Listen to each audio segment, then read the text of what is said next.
Frères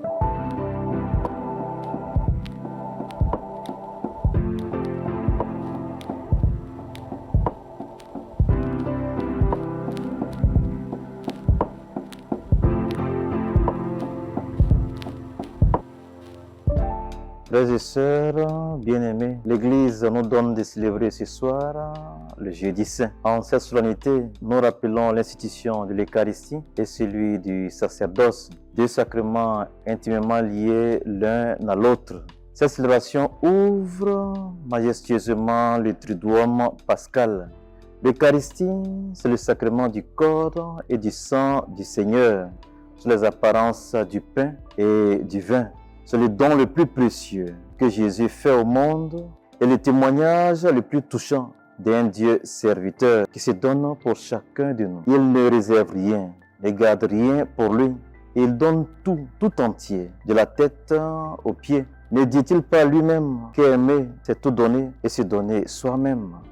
La preuve la plus patente d'un amour qui se fait don total, c'est une grosse invitation à le faire les uns pour les autres. En instituant l'Eucharistie, Jésus institue aussi le sacrement qui perpétue le sacrifice de la croix, c'est-à-dire le sacerdoce. Dans chaque messe, par le prêtre, nous renouvelons le repas du Seigneur en mémoire de lui, dans le souvenir de sa passion, l'attente de son retour et la joie de sa présence. Nous comprenons pourquoi Saint Jean-Marie Vianney disait que sans le prêtre, le sacrifice de la croix ne serait pas actualisé et présanctifié.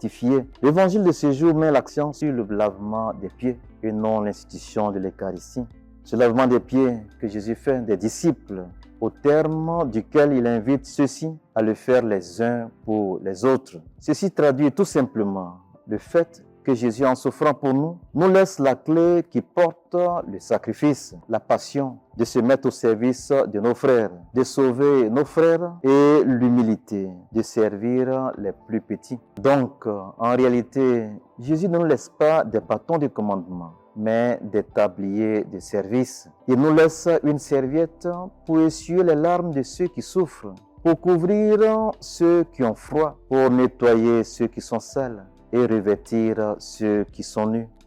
À l'heure où le monde passe par des troubles multiples, des guerres de tout genre, où l'homme est devenu de la chair à canon à cause des intérêts égoïstes, un monde dans lequel personne ne veut servir, chacun veut être chef, dominateur, montrer sa force, faire sentir son pouvoir et soumettre les autres, un monde dans lequel chacun veut avoir et faire sentir qu'il a en main un bâton de commandement pour frapper, punir et même tuer. À tous, Jésus adresse ce cri. C'est un exemple que je vous ai donné afin que vous fassiez vous aussi comme j'ai fait pour vous. Voilà le mot d'ordre du Christ.